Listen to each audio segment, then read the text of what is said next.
In the criminal justice system, the people are represented by two separate yet equally important groups: the police who investigate crime and the district attorneys who prosecute the offenders. These are their stories. عرب مسلم مسيري عربية مسيري سوري الله بدو سوريا ولا الله سوريا بشار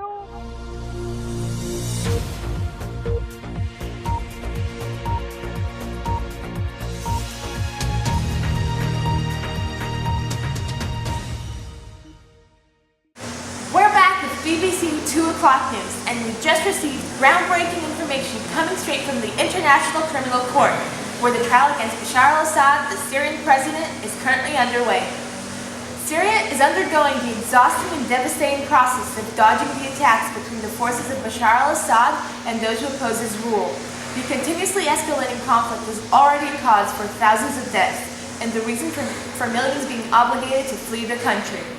The uprising began with demonstrations in March 2011, where citizens of Daraa went to the streets in protest for the arrest and torture of teenagers who were responsible for revolutionary slogans painted on a school wall. In response, government security forces opened fire against the crowd, leading to several deaths. By July 2011, hundreds of thousands were taken to the streets in towns and cities across the country, demanding the resignation of President Bashar al Assad. By January 2013, the United Nations had a record of 60,000 deaths. The UN is accusing pro-government security forces and Shabiha militiamen of violation of international humanitarian law. Authorities are currently under suspicion that government forces have been targeting civilians for bombings and blaming the rebel armies responsible. As of August 2013, there were occurrences of chemical attacks in suburbs of Damascus, and by September, the Syrian Observatory for Human Rights had a death count of about 110,000 people. The fighting and the protests have spread to other parts of Syria, such as Damascus, Aleppo, and Homs, and the country is now under full-scale civil war. We are now going live to the headquarters of the UN in New York City, where a BBC reporting crew is in wait and ready for coverage of the trial.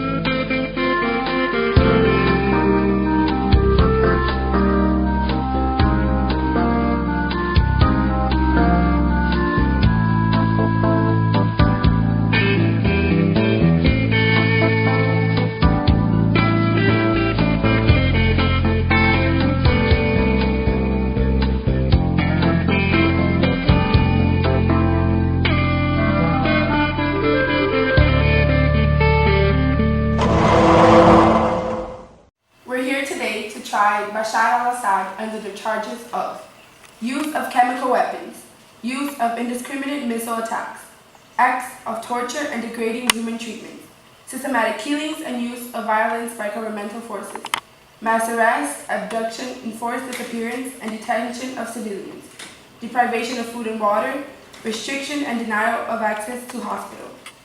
Prosecution, you may proceed to opening statements. Thank you, Your Honor.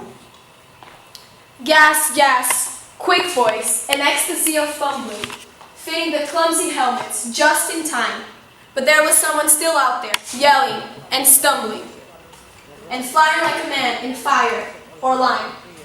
Dim through the misty panes and thick green light, and under the sea, I saw him, drowning. In all my dreams, before my helpless sight, he plunges at me, guttering, choking, drowning. This is just a part of the poem Dulces de Cormes by Wilfred Owen, in which he depicts a World War I soldier's response towards a gas attack. Members of the jury, the fate of 1 million Syrian kids lies on our hands. Condemning Bashar al Assad is the first step for change. Thank you. Mrs. Anderson, thank you. Mr. Smith, please proceed to opening statements. Thank you, Your Honor. This is deep sadness and regret that I stand before you today. A man whose love for his country knows no boundaries.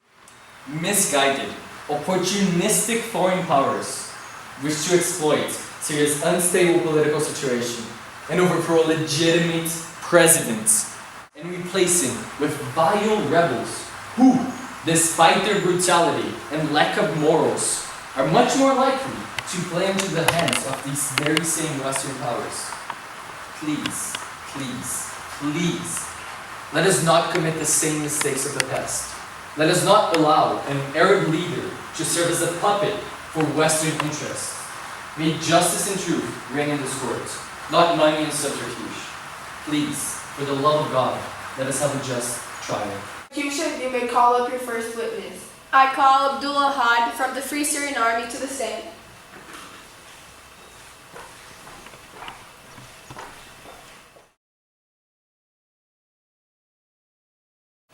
Do you solemnly swear to tell the truth, the whole truth, and nothing but the truth, so help you God?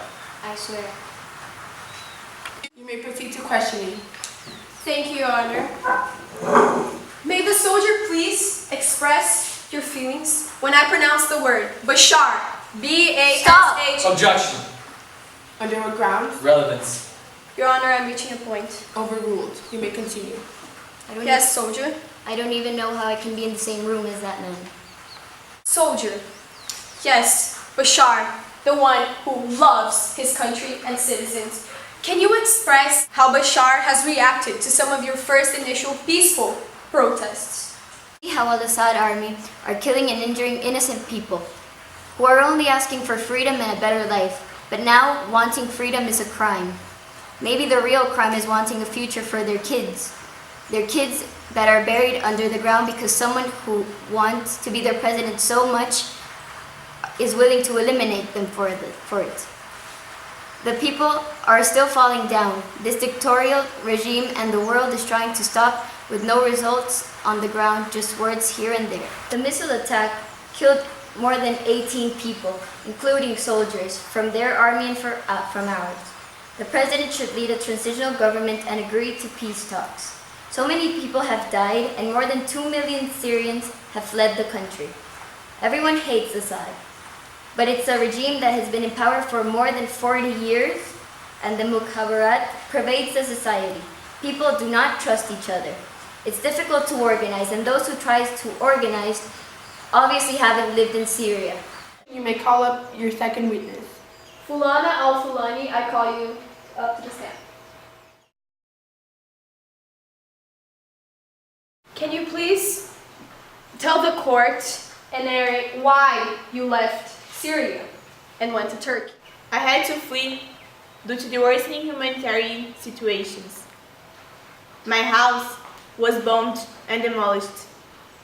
I had no more basic supplies such as bread. I was forced to leave the country since Bashar's security force was trying to kill us.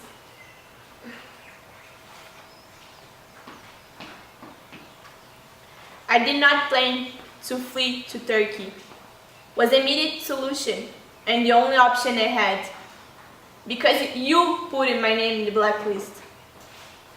Thank you. My last witness is Zaina Khalif. I call you up to the stand.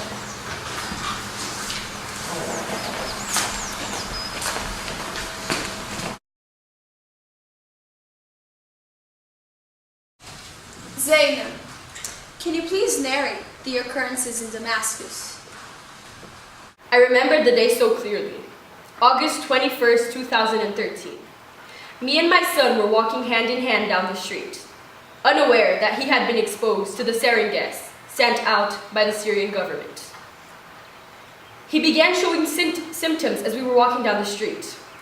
Initially, his eyes had dilated, but I didn't think it was anything serious. Eventually, I felt his hand twitching as his nerves were pulling back on his muscles.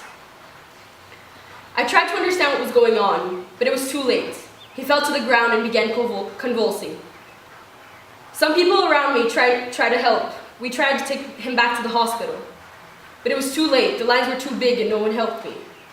I was too late. The hospital was too late. I lost my son that day. Bashar al Assad murdered my son.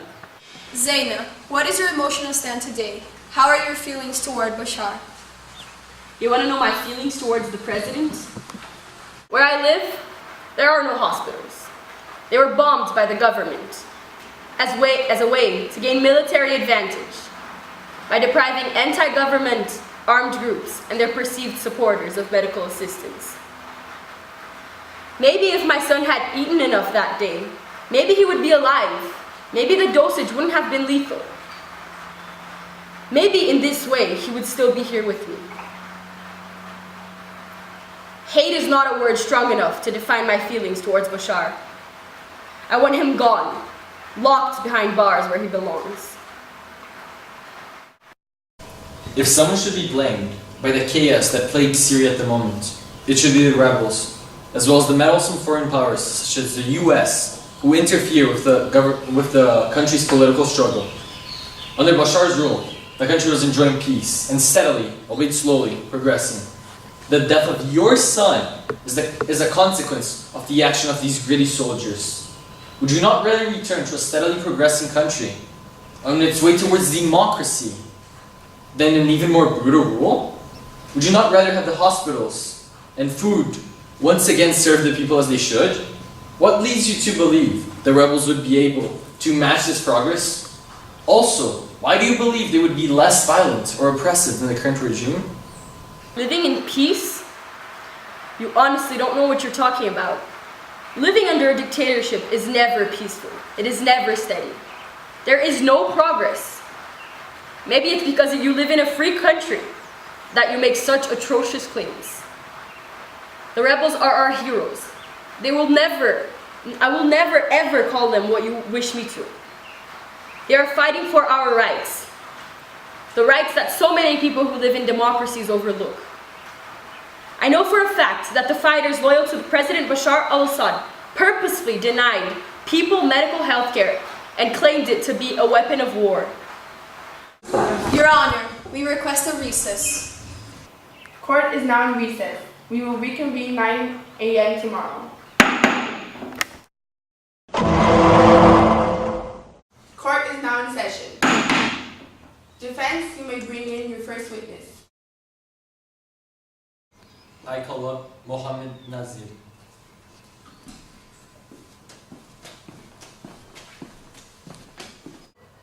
Thank you, Your Honor.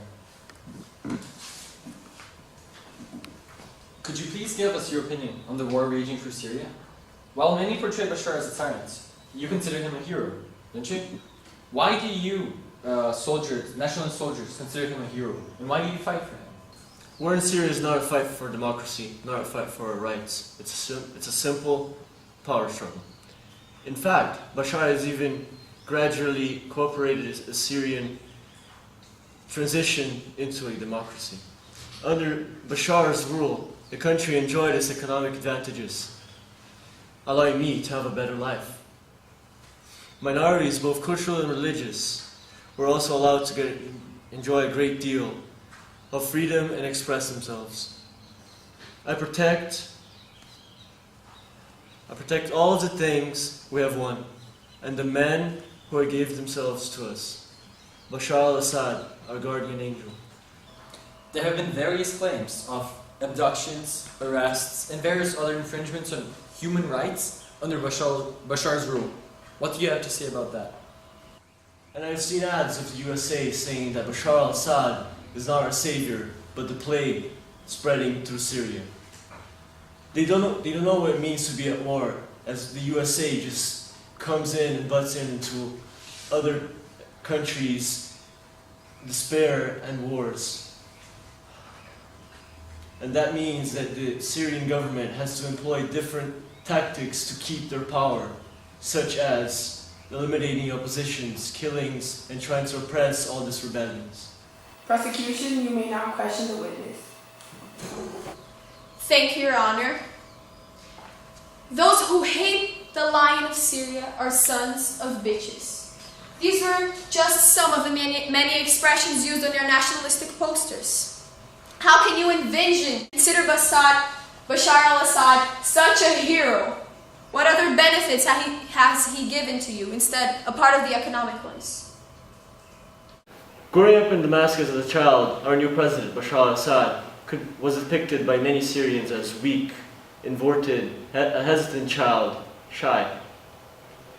It seemed that he hadn't inherited any of his father's good genes, or his brother's intelligence, strength, or leadership skills. But then when the Civil War struck, Bashar al Assad stood up for the people and gave them their freedom and gave the minority their citizenship.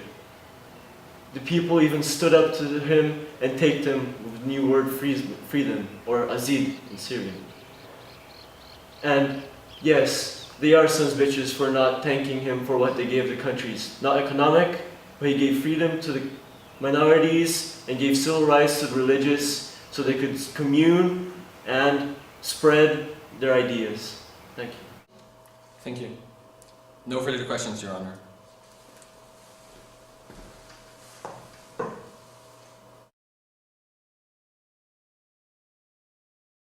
Thank you, Your Honor. I'd like to call Abdul Alawi.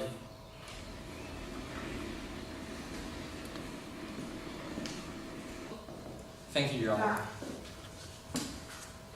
While various nations demand that Bashar step down and that the Syrian government become a democracy, going so far as to impose heavy sanctions on Syria and even finance the opposition, others are against such direct interference and condemning actions.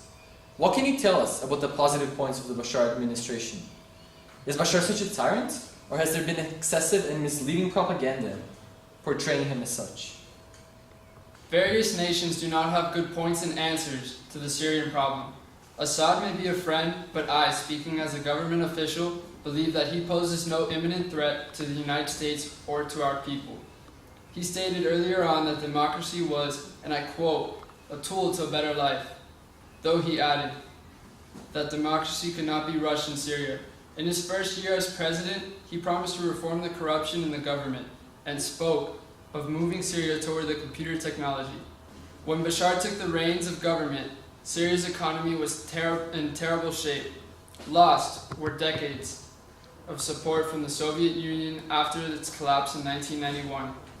A serious recession in the mid-1990s was exacerbated by Syria squandering its oil revenues on its second-rate army.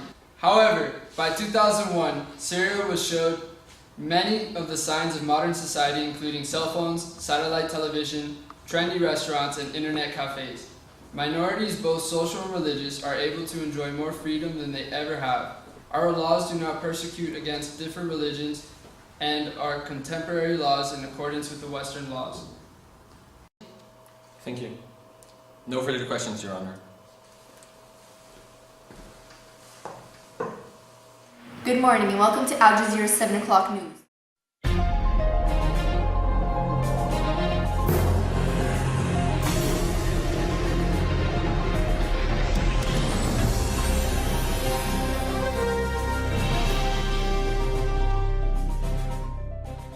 Human Rights Watch is now calling on the UN Security Council to refer to the situation in Syria to the International Criminal Court, where President Bashar al Assad will be put into trial for several charges, of which include acts of torture and degrading human treatment, as well as mass arrests, abduction, enforced disappearance, and detention of civilians. The civil war in Syria has gone on for more than 2 years and killed at least 100,000 people, still showing no signs of easing. The conflict, which began in 2011 as a part of the Arab Spring, has not since eased, turning into a civil war and causing detriments to the minorities. Graduating in 1988 from the University of Damascus, Bashar al-Assad aspired to become an ophthalmologist, earning his degree years later in 1994. However, after the passing of his brother, Bashar was called immediately back to Syria, where he would now be the next in line of succession for power. Before taking the position of president of Syria, however, Bashar al-Assad took charge of other roles, being confirmed and reconfirmed as president by the People's Council of Syria in 2000 and 2007. Mark Latimer, advocate for minority rights group International, states, "I think it is important to say that there is a tendency to see this conflict very much in religious terms now, but at its base, it was a popular uprising against an oppressive regime." On Friday, Human Rights Watch issued a report making new allegations of atrocities accusing rebel fighters in Latakia of killing almost 200 civilians in August. It has since been reported that 43 of those killed were women, children, and the elderly. Defense, you may call up your third witness. I call up Bashar al Assad.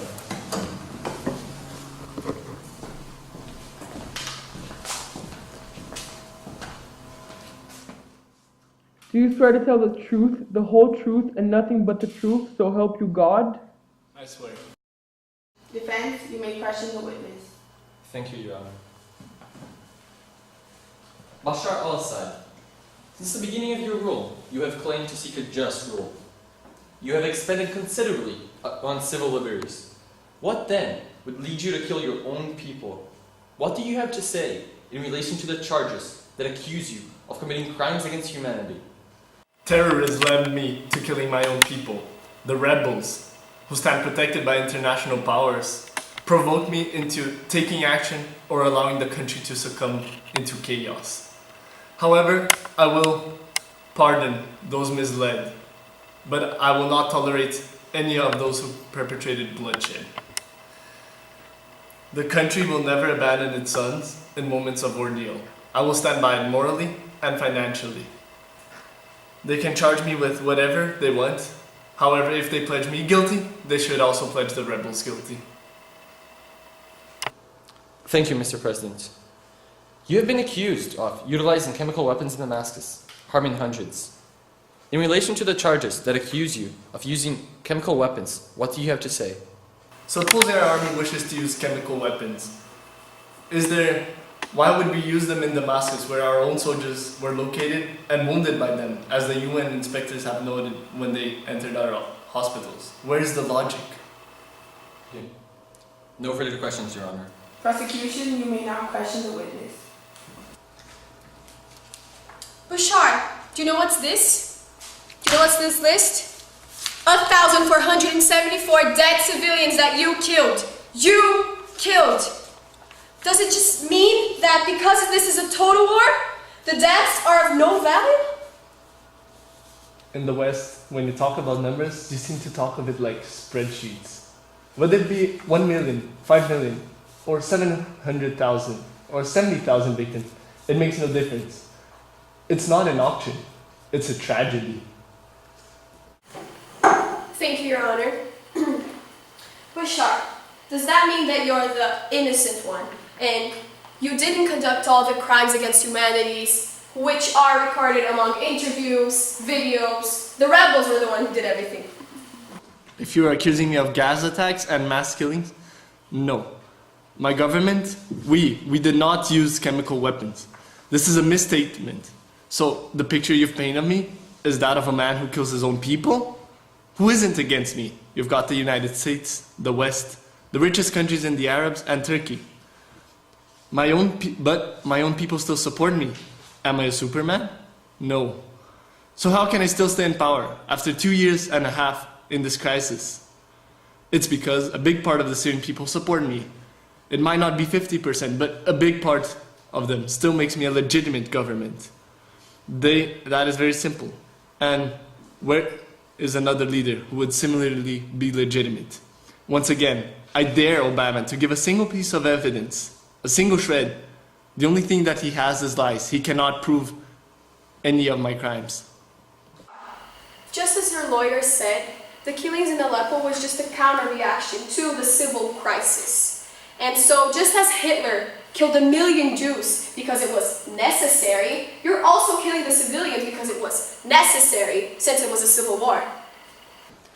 You are accusing me of ordering massacres and committing war crimes, something I have already repeatedly stated that the government only uses against terrorists to regain stability in Syria. I cannot be accused of a genocide if I never ordered one, such as Hitler. And in fact, why would I order a genocide if I want to regain stability in the country and maintain popular support? The situation would therefore be better described as a powder keg of the Middle East. If the situation escalates, as the USA seems to wish, then other regions, not only Syria, would be affected by this crisis. The jury will now retire to deliberate.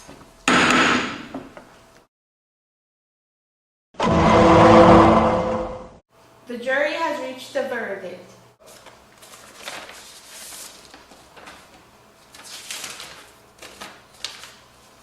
Under the charges of use of chemical weapons, The defendant has been found Not guilty. use of indiscriminate missile attacks, Guilty. acts of torture and degrading human treatments, Guilty. systematic killings and use of violence by governmental forces, Guilty. mass arrest, abduction, enforced disappearance, and detention of civilians, Guilty. deprivation of food and water, Guilty. and restriction and denial of access to hospital. Guilty. On the evidence provided to myself over the hearing, and all accounts from witnesses and the defendant, I hereby sentence Bashar al Assad to life in prison.